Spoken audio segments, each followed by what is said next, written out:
Tribuna Livre, com Jaécio Carlos. As boas ideias passam por aqui. Bem, amigos, estamos iniciando mais um programa Tribuna Livre, hoje trazendo o meu amigo Dr. Luiz Gomes. Ele é advogado, professor, presidente do PEN, que é o Partido Ecológico Nacional, e pré-candidato a deputado. Ok, como vai, doutor? Tudo em paz? Satisfação estar com você mais uma vez. Eu gostaria que o senhor dissesse quem é o Dr. Luiz Gomes. Primeiro, Luiz Gomes é um homem simples, vindo do povo, venho de família pobre, nascido nos ribeirinhos das cidades.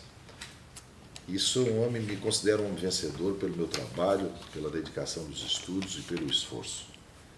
Sou advogado já há mais de 20 anos, tive meu nome lembrado 2 vezes para ser ministro do Tribunal Superior do Trabalho, pelo Conselho Federal da Ordem, de onde fui conselheiro federal.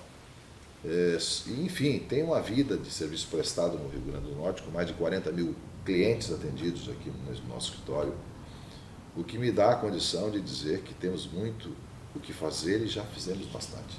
E queremos fazer mais. Eu acho que esse é o Luiz Gomes que está aqui falando com você, que quer dar um pouco mais de contribuição para a ética, para a moralidade pública e para a boa representação política em todas as casas legislativas e poder executivo do Brasil. Isso é o que nós estamos precisando, né? Muito. De pessoas de bem para fazer o bem, para colaborar com que essa nação maravilhosa ela tenha prosperidade, né? Eu queria que o senhor comentasse um pouco sobre a conjuntura atual. Tá? Como é que o senhor está achando? O que é que o senhor está... Olha, nós temos uma conjuntura política no Brasil que tem mostrado uma crise ética e moral em todos os poderes da República Brasileira. Assistimos, sobretudo no Congresso Nacional, cenas que jamais imaginaríamos ver em qualquer país civilizado. Por exemplo, um deputado federal do Rio de Janeiro cumprindo uma pena por crime, ou seja, tipo penal, ou seja, ele foi condenado criminalmente, e continua deputado. Está indo todo dia, ele vai ser deputado durante o dia, de noite vai para o presídio da Papuda, tal, e é uma coisa que está se transformando normal. Isso é uma aberração, é um assinte à ética e à moralidade pública. Quer dizer, a ficha limpa nesse caso não funciona. Não, a ficha limpa seria para ser candidato, mas para você ser deputado pode ser ladrão. Eu resumo que eu estou vendo isso. Para ser candidato tem que ter ficha limpa, mas para exercer o mandato pode ser criminoso. Eu não me surpreenderia se Fernandinho Beiramar resolver ser candidato a presidente da República ou senador da República. Eu não sei. Nessa altura do campeonato, a conjuntura política me permite colocar em dúvidas isso. Mas eu acho que mais do que isso, o Congresso Nacional tem feito algumas medidas e algumas condições que eu fico temeroso de tudo que aconteceu. Primeiro, explícito no Brasil inteiro de que o impeachment da presidente Dilma foi vendido pelo presidente da Câmara, Eduardo Cunha. Comprovadamente isso. Nós estamos assistindo que o presidente Temer, para se manter no poder, tem distribuído aí 10, 15 bilhões de reais para os deputados votarem a favor dele. E nós não estamos vendo a sociedade se rebelar e se indignar com isso. Eu acho que está meio decepcionado, né? Eu acho que está anestesiada. Essa é a palavra. Sem confiança. É impossível não se indignar. E as pessoas já não acreditam mais. Em quem nós vamos acreditar? É o que a sociedade está pensando. Nós não acreditamos mais em políticos. Essa é a verdade. A classe política está desmoralizada no meio social. É preciso sangue novo. Né? Eu acho que eu tenho dito já, isso tem que ter uma faxina na política. Colocaram a moralidade numa tábua e serraram em pedaços. E hoje nós precisamos resgatar. E eu digo muito que essa conjuntura tem que ser resgatada nas urnas. Nas urnas. Nas urnas. Quer dizer, se você quer um voto da moralidade, você vota em alguém que tenha passado, que tenha mãos e fichas limpas, mas que tenha, sobretudo, a probidade na sua conduta de caráter. É o que falta hoje. É o que falta hoje. Por falar em urna, está vendo esse movimento aí de que as eleições possam ser, no papel impresso, voltar ao que era 2000 anos atrás, em detrimento à votação eletrônica. O que o senhor tem a dizer sobre isso? Olha, a urna eletrônica, vamos aqui ser muito práticos.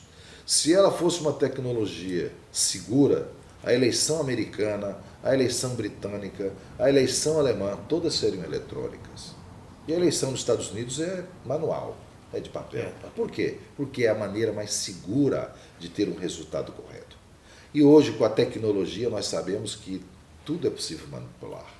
Vai ter os hackers aí para isso. Lógico, manipulam os arquivos da NASA, como não pode manipular uma urna eletrônica? Então eu tenho dúvidas sobre a urna eletrônica. Eu acho que ela pode existir, mas nós temos que ter a confirmação do voto, né? Impresso, até a gente saber a segurança de que isso traz. Eu confesso para ti que eu preferia o voto impresso, ainda com os riscos que ele tenha. Certo. É menor do que o risco eletrônico. O doutor Luiz Gomes, me fala uma coisa. O que o senhor está achando dessas reformas? Porque me parece, eu estava vendo outro dia aí, agora recentemente, que o Temer está querendo que a reforma da Previdência seja para 2019. Olha, sobre as reformas, primeiro que eu tenho um posicionamento muito claro sobre isso. Um governo que entrou pela janela, um governo que não tem a legitimidade, que é reprovado por 95% dos brasileiros, e um Congresso Nacional que tem de 513 deputados, 418 envolvidos em denúncias, não tem legitimidade para aprovar nenhuma reforma. Está meio conturbado mesmo. Não tem condições, não existe condições políticas e morais e éticas no Congresso Nacional para aprovar a reforma desta monta. Como é a trabalhista, como foi, e como é a previdenciária. Então eu nesse aspecto já sou taxativamente contra essa postura. Quanto ao conteúdo da reforma propriamente dito, a reforma trabalhista passou sob a alegação de que ia salvar a economia brasileira, que o problema da economia brasileira eram os custos fiscais de um trabalhador. Foi uma maneira, dizendo que ia gerar milhões de empregos e tal. E você está assistindo pelas televisões do Brasil inteiro, de que já iniciaram os planos de demissão voluntária na Petrobras, na Caixa Econômica, inclusive no governo federal. E foi suspenso agora? Mas já aconteceu na mídia, ou seja, cadê os empregos? Pelo contrário, estão promovendo desemprego, certo? Então, foi um argumento muito falacioso e inverídico para a sociedade brasileira. E a reforma trabalhista, mais do que tudo, ela não resolve o problema econômico brasileiro. O problema da economia no Brasil não é o custo do trabalhador. O problema da economia brasileira e das empresas que sofrem no país é você pagar 73% do que você produz em tributo. Mas ninguém discutiu o tributo, pelo contrário, depois da reforma trabalhista, o governo foi lá e propôs aumento da carga tributária. E os empresários que queriam a reforma trabalhista, cadê? O problema é que nós temos que ter uma reforma tributária que permita diminuir o peso do governo sobre a produção. Nós não temos hoje qualquer preocupação do governo em conter suas despesas. Nós vimos um governo que, depois de anunciado todas essas crises, recessões, tirar direito dos trabalhadores, ele distribuiu 15 bilhões de reais para votar a salvação dele no Congresso Nacional. Para permanecer como presidente. Para permanecer como presidente. Agora, a que custo? A custo do trabalhador que sofreu e vai sofrer profundamente com essa reforma que está aí, e o resultado, a história vai dizer, e o relator dessa matéria vai ter que explicar muito para a sociedade o desserviço que ele fez para todos os trabalhadores brasileiros. Eu acho que ele vai pagar caro por isso, porque a sociedade não vai tolerar esse engodo que foi essa reforma trabalhista para tirar direito dos trabalhadores, inclusive contra a Constituição Federal, e sob o argumento de que vai desafogar o custo da produção e que vai gerar emprego. Nada disso vai acontecer. Pelo contrário, só quem pagou a conta desses bilhões para comprar voto no Congresso Nacional foram os trabalhadores, e a prova já está na televisão. Ontem o presidente ficou feliz porque 608 mil novos empregos foram firmados. Poxa, isso é 15 milhões de desempregados, 600 e pouco. Se recuperar, quer dizer, isso não representa praticamente. Olha bem, só o plano de demissão voluntária da Caixa Econômica, do Banco do Brasil e agora do governo vai colocar na rua alguns milhões de trabalhadores. Para somar mais essa... Ou seja, vão somar o desemprego, que nós estávamos na faixa de 13 milhões de desempregados, já subiu agora, já estamos passando de 14 milhões de desempregados, está aumentando. Mas esse número aí é carteira assinada, fora os desempregados, dá mais de 20 milhões. Sim, não, o informal nós chegamos a mais de 40 milhões. Nossa Senhora. Hoje nós considerarmos os desempregados e os informais, hoje a população está sobrevivendo de bico. porque não tem condição de ter um negócio regularizado, porque o governo come 70% do que você produz. Então as pessoas estão sonegando. É ilegal isso? É. Então qual é o remédio disso? É chamar a ordem das coisas, fazer uma reforma tributária decente, fazer uma reforma política.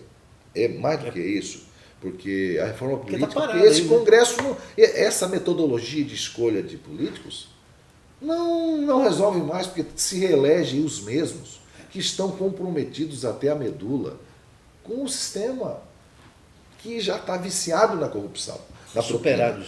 Eu acho que nós temos que mudar isso, né? Então, e para isso precisamos eleger homens e mulheres que sejam capazes de. E que tenham coragem, né? Porque tem muita defender gente coragem. boa que não tem coragem, não quer saber, não, eu não quero me expor. Ninguém quer se envolver, mas se nós não nos envolvermos, continuará tudo como está. Eu acho também o seguinte, que quem não vota não tem o direito de reclamar. Não tem direito de reclamar. O PEN faz parte da base do governo? Não, nós somos independentes tanto no plano nacional como no plano estadual. Sim. Aqui no Rio Grande do Norte nós não somos governo. Nós não estamos dentro do governo do Estado nem do governo federal. Nós estamos como críticos nos momentos em que tem crise, nós nos manifestamos, opinamos para o governador em muitas coisas, certo, em que pese muitas vezes nós não somos ouvidos, mas nós não participamos do governo. Não temos nenhuma responsabilidade com os erros. Nos três governos, né? Nem municipal, nem estadual. municipal, nem no municipal. Eu A acho nossa posição é independência. crítica, independência e crítico, inclusive. Somos críticos propositivos. Não é ser crítico destrutivo, é crítico propositivo. Certo. Nós não vamos falar, segurança está mal, a culpa é do governador. É sim do governador, mas também nós temos que propor sugestões e a gente tem procurado fazer isso na medida em que queiram ouvir. Mas nós, do Partido Ecológico Nacional, temos um projeto, temos um plano, estamos construindo um projeto de Estado capaz de equacionar todos esses problemas que são as mazelas da sociedade. Agora, nós ainda não tivemos a oportunidade de executar esses planos nos executivos, porque o nosso partido é novo, concordamos com isso, e ainda não tivemos uma oportunidade para fazer esse enfrentamento de problemas dentro do governo. Nós não tivemos nenhuma oportunidade. Então, acho que o partido tem o que fazer, tem o que propor e sabe como fazer. Perfeito. E vamos deixar como está até as eleições do ano que vem. E como é que o senhor vê a sucessão do Estado? Eu acho que está aberta a sucessão, né? Tanto no plano do Senado Federal como no plano do governo.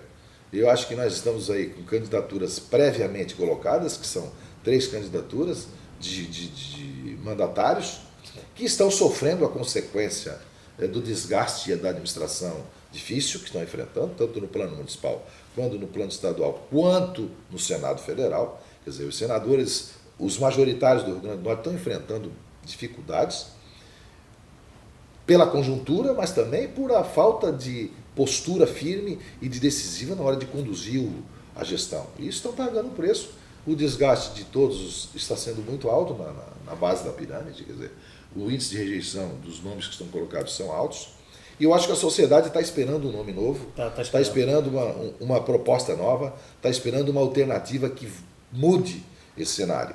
E é esse o grande desafio do Partido Ecológico Nacional, dialogando já com 8 partidos pequenos, que sonham o que nós sonhamos, para poder construir um projeto de Estado capaz de trazer uma alternativa política para o Rio Grande do Norte.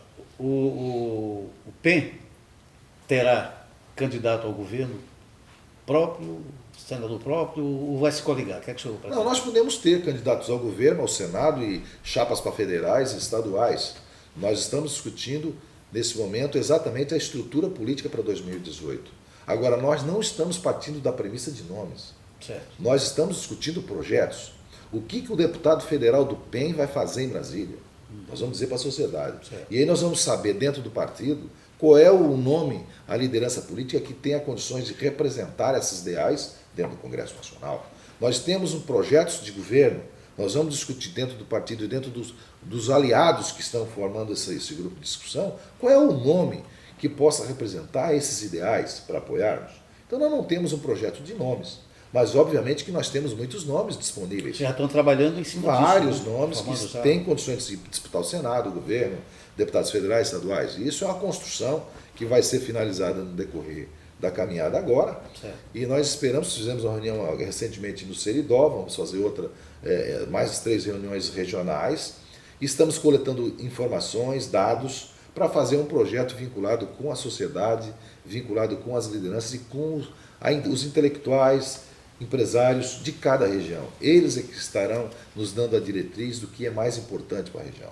No Seridó tivemos uma reunião maravilhosa discutindo a importância da água, do solo mineral, da agricultura, da pecuária que tem naquela região e que está precisando. A fruticultura. Muita coisa, nós estamos debatendo, né? Então esse projeto de desenvolvimento sustentável passa por uma discussão da prioridade da sociedade. É o que o PEN está fazendo e vai continuar fazendo até o final desse ano, para em 2018 ter definitivamente um projeto para a sociedade poder avaliar nosso Porque você vai amadurecendo, né? Vai amadurecendo, ouvindo as opiniões das pessoas interessadas, aqueles colaboradores que têm ideias execuíveis, né? Execuíveis. Cheguem para o partido e propõem. Doutor Luiz, nós vamos fazer uma pausazinha e voltamos já, ok? Tribuna Livre, com Jaécio Carlos. As boas ideias passam por aqui. Bem, amigos, estamos de volta no segundo bloco do Tribuna Livre com o doutor Luiz Gomes. E eu gostaria de perguntá-lo qual a estrutura que o PEN hoje tem no Rio Grande do Norte? Olha, nós temos hoje, apoiamos aí mais de 30 prefeitos que estão no mandato. Nós estamos participando de muitas gestões no interior do Rio Grande do Norte, como secretários municipais de agricultura, de turismo, como Cerro Corá, como lá em Brejinho, o secretário da agricultura, como em Nova Cruz, o secretário da agricultura. Nós estamos ocupando espaço na área de prioridade do nosso partido, que é o turismo sustentável e o desenvolvimento da agricultura, desenvolvimento da agricultura familiar sustentável.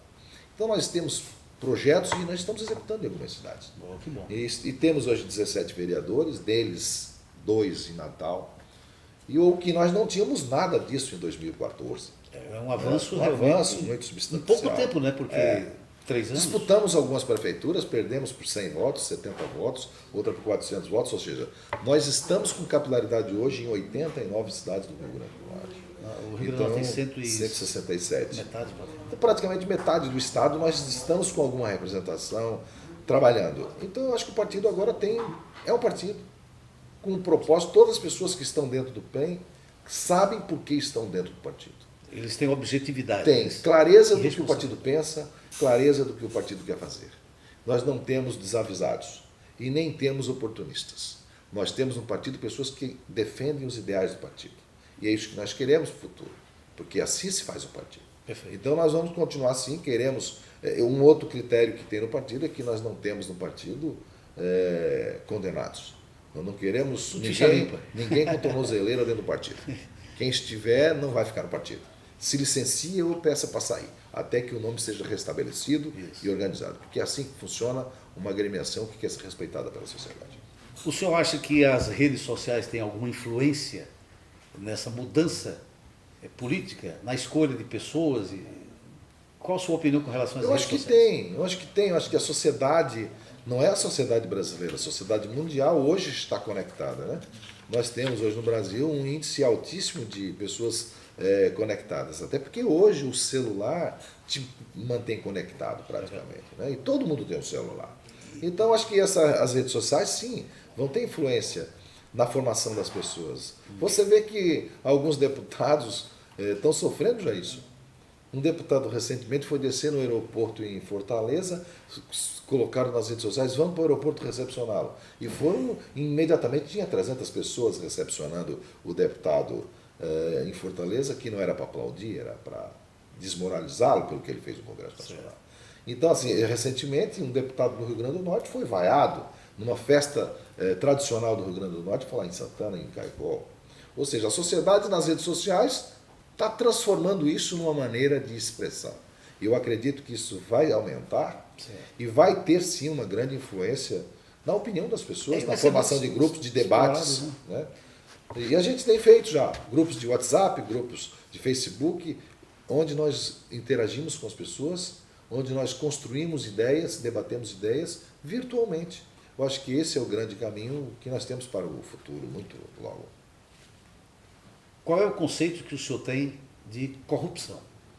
Olha, corrupção, a acepção mais pura vem dos tempos mais antigos, né?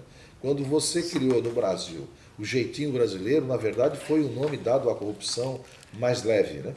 E aí depois do jeitinho brasileiro se tornou o que nós estamos vendo aqui. Exatamente. E eu não vou discutir isso porque quando se descobriu o Brasil em 500 e alguma coisa, já na primeira viagem que tivemos, eu acho que foi Pero Vaz de Caminha, que foi fazer uma viagem para a Europa em nome do Brasil, ele já foi negociar as riquezas do Brasil com a Europa, em nome próprio.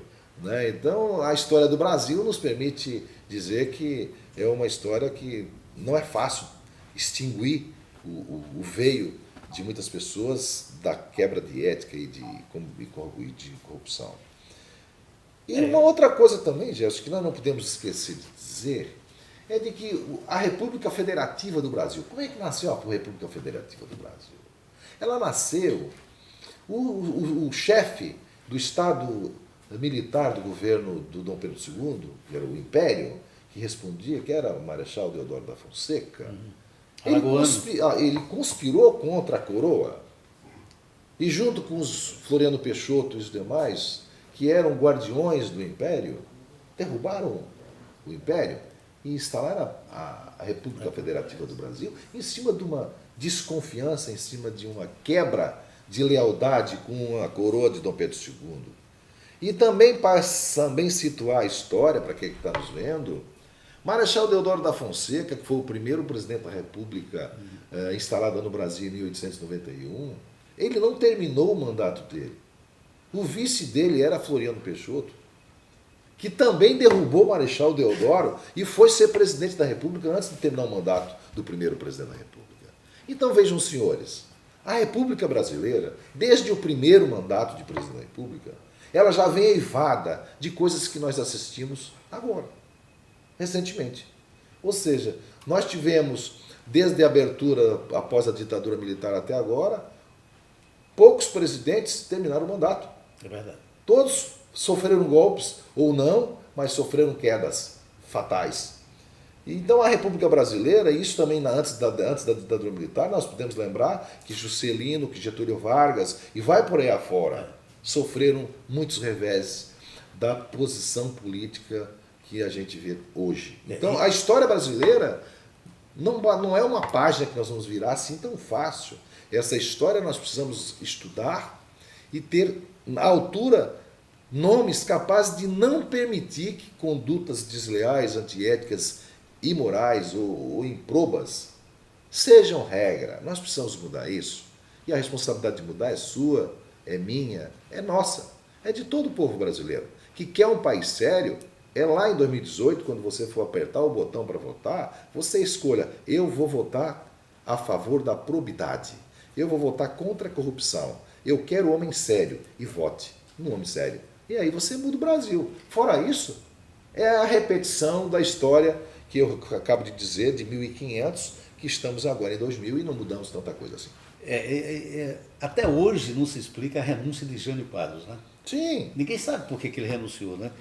Eu queria que o senhor comentasse o seguinte. É verdade. Eu ouvi agora recentemente na mídia que a OAB está se posicionando com relação aos advogados que vão defender esse pessoal que está na Lava Jato, que é um dinheiro proveniente de propina e que eles acham que o advogado não deve aceitar ou deve pelo menos questionar. O que o senhor acha disso? Olha, primeiramente eu acho que o advogado é o único profissional que está erigido à condição constitucional de defensor da cidadania brasileira. Quando nós estamos como advogado na condição de essencial à realização da justiça, diz isso o artigo 133 da Constituição Federal, é porque sem advogado não há justiça.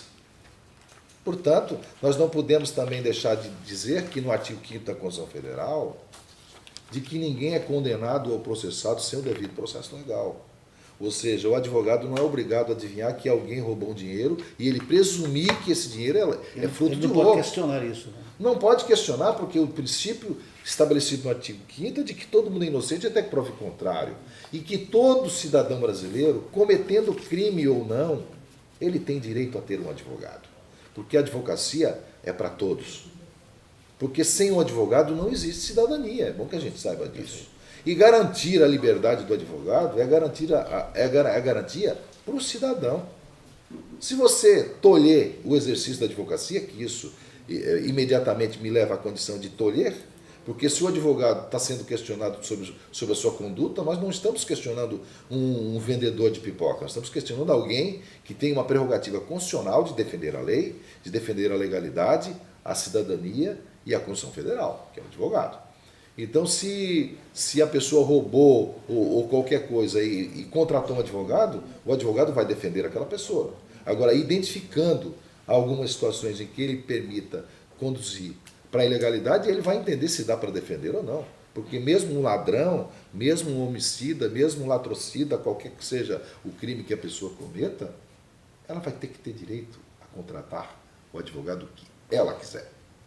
E eu acho que não podemos permitir que qualquer situação externa a isso mude esse conceito. Sim. E isso leva a dizer que as pessoas vão ser proibidas de contratar advogados, porque estão sobre indícios, sobre suposições. Não. Se a pessoa é corrupta, ela deve ser presa. Se a pessoa é latrocida, tem que ser presa. Portanto, só vai ser presa por um processo condenatório. Por exemplo, os deputados que estão condenados por improbidade, por roubo, por corrupção, agora sim, esses não podem usar esse dinheiro para pagar advogado. Por quê? Porque esse dinheiro é fruto do roubo conforme o devido processo legal. E é obrigação do Estado brasileiro, do Ministério Público Federal e da Justiça brasileira recuperar esse dinheiro roubado. Se é roubado, tem dono. E se tem dono, tem que voltar para o dono. E assim procede o processo legal. Então eu sou contra qualquer tipo de intromissão de qualquer poder no exercício da advocacia. A prerrogativa da advocacia é uma prerrogativa do povo. É uma prerrogativa que garante a liberdade das pessoas e a defesa dos seus direitos. Nós não podemos admitir isso, porque ao admitir isso, nós estamos permitindo a barbárie. E o advogado é a espinha da garantia da defesa da cidadania brasileira. Essa preocupação que se aventou agora com relação a isso, não sei qual é muito bem o objetivo, mas eu acho que é por aí mesmo, quer dizer, esclarecer. O fato, assim, só para complementar, o fato é que eu vi essa notícia, vi algumas manifestações de alguns advogados até concordando com isso, e já percebi imediatamente também de que a Polícia Federal, que a Justiça Federal já está querendo fazer varredura em escritório de advocacia, na vida de advogado. Peraí, alto lá. A advocacia tem garantia constitucional. Certo. Nós não podemos permitir, a troco de investigar ladrões, entrar dentro do escritório do advogado. Não. Se o advogado é bandido, ele não está ali como advogado, então ele vai ser investigado como bandido. Mas enquanto advogado, inadmissível essa quebra de tranquilidade e de segurança do próprio advogado. Então, por isso que não pode abrir essa possibilidade, porque nós não sabemos onde isso vai bater. Chega de condenações midiáticas por indícios. Né? Nós não podemos permitir que indícios permitam acabar com a vida de uma pessoa. Só se pode condenar alguém com provas robustas, com devido processo legal, e é essa a defesa que nós devemos fazer. Eu não tolero corrupção, não tolero bandido, não tolero qualquer tipo de ato de improbidade.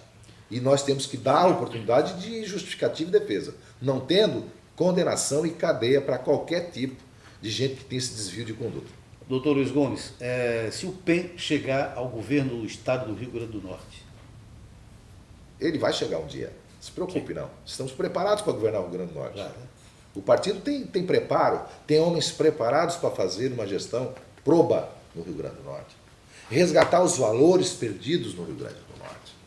Nós temos dentro do Rio Grande do Norte, só para complementar aqui, eu vou partir da região central, que pega aqui São Paulo do Potengi, aquela região toda, e nós vamos seguir para o Seridó, seguindo até Parelhas, naquela região. Se você for pesquisar hoje, o solo mais rico do Nordeste brasileiro está aqui no Rio Grande do Norte. Agora, ele está inativo. É o solo mais rico, e ao mesmo tempo é o povo mais pobre. Isso é uma contradição? Não. Isso é falta de administração pública histórica no Rio Grande do Norte. Nós temos que explorar o Rio Grande do Norte para o povo do Rio Grande do Norte ter vida boa. Nós não podemos concordar que pessoas morrendo de fome em cima de jazidas de ouro... Como acontece na África. Aqui em Currais Novos. Uma das maiores jazidas de ouro do Brasil é aqui. E o povo está passando fome em cima dela. Nós temos falta de política pública de valorização da indústria mineral. Nós temos que trazer grandes investidores internacionais na área da extração mineral, criar elementos capazes disso, criar linhas férreas de escoamento da produção mineral, seja para o Porto de Recife, seja para restabelecer o Porto de Natal como de escoamento de produção, aumentar o calado para que navios cargueiros possam entrar aqui e levar nossas riquezas. e assim trazer desenvolvimento para o Estado. Isso eu estou falando de uma área, que era mineral. Eu poderia te dizer aqui em todas as áreas, porque nós temos a visão capaz de resgatar o Rio Grande do Norte para o eixo que ele precisa. Se os governantes que estão por aí pudessem ouvir o que nós tínhamos a propor, o que nós propomos, nós tínhamos um Estado muito melhor, inclusive na área da segurança, o sistema penitenciário. Nós temos muitas opiniões, muitas ideias com base.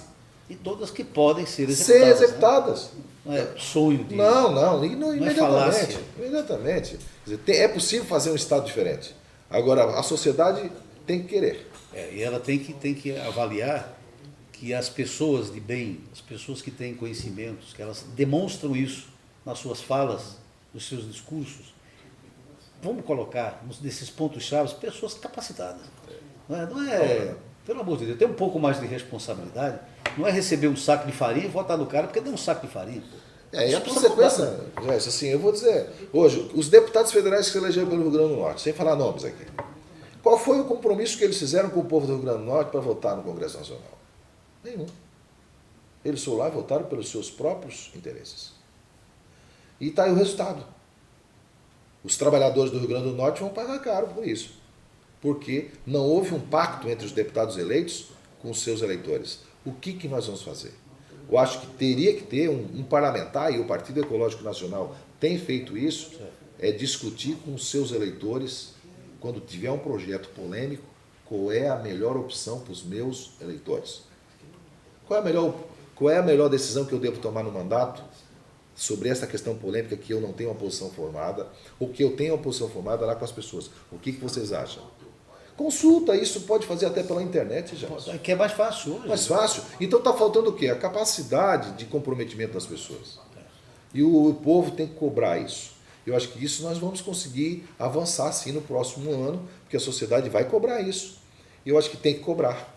Tem que comprometer o parlamentar, não pelo nome, mas pelas ideias e os compromissos mais emergentes da sociedade. Doutor Luiz Gomes, eu queria que o senhor, já no término do programa, o senhor tem algum político que o senhor possa homenagear? Olha, nós temos vários nomes assim de grandeza nacional que eu sempre referendo como história, né? Como homens que eu reputo historicamente bem retos. Temos nomes, eu vou falar um nome nordestino, um nome do Sul, e vou falar o nome do Rio Grande do Norte. Perfeito. Né? O nome do Nordeste, eu poderia resgatar uma figura que fez história na década de 60, que é o nosso saudoso Miguel Arraes. Sim. Né? Que fez história, é um homem com um posicionamento muito nítido na sua vida. Perfeito. Carreira, né? No plano nacional, eu não podia esquecer de dizer que pude conviver um pedaço com ele, que é um engenheiro que eu admiro profundamente a sua história, que é Leonel de Moura Brizola, sim, sim. A nível nacional. E a nível estadual também nós não podemos deixar de lembrar de uma pessoa, uma mulher que foi firme na sua vida, que foi forte, que foi guerreira e que enfrentou grandes organizações políticas do Rio Grande do Norte e venceu. Que recentemente nos deixou, que é a governadora Vilma de Faria. Perfeito. Eu acho que é uma mulher que merece todo o prestígio e marcar na história do Rio Grande do Norte como uma pessoa que fez um governo para os pobres, um governo para as pessoas. Essa é a minha homenagem no Rio Grande do Norte. Vilma de Faria merece, onde que ela esteja, nossas homenagens, porque ela fez história no Rio Grande do Norte. Doutor Luiz Gomes, o senhor tem uns segundos finais para o senhor se despedir da melhor maneira que o senhor achar interessante. Eu agradeço aqui a presença, a oportunidade e, enfim, dizer a você que está nos vendo, tudo isso que nós estamos falando, nós queremos conversar com muito mais pessoas. Participe das atividades do Partido Ecológico Nacional, porque nós queremos fazer, de fato, um projeto de Estado participando com você. Porque só quem tem condições de mudar o Rio Grande do Norte é você, o seu voto em 2018. Não perca essa oportunidade de discutir o que nós queremos. E é assim que nós vamos fazer. Um grande abraço e obrigado. Ok, o senhor vai receber um CD de motivação. Eu fiz com o Marcelo Dantas, mensagens motivacionais, para que o senhor esteja sempre motivado a alguma coisa. Muito bem. E muito obrigado pela sua entrevista. Obrigado. Ok, tchau, pessoal. Tribuna Livre, com Jaécio Carlos. As boas ideias passam por aqui.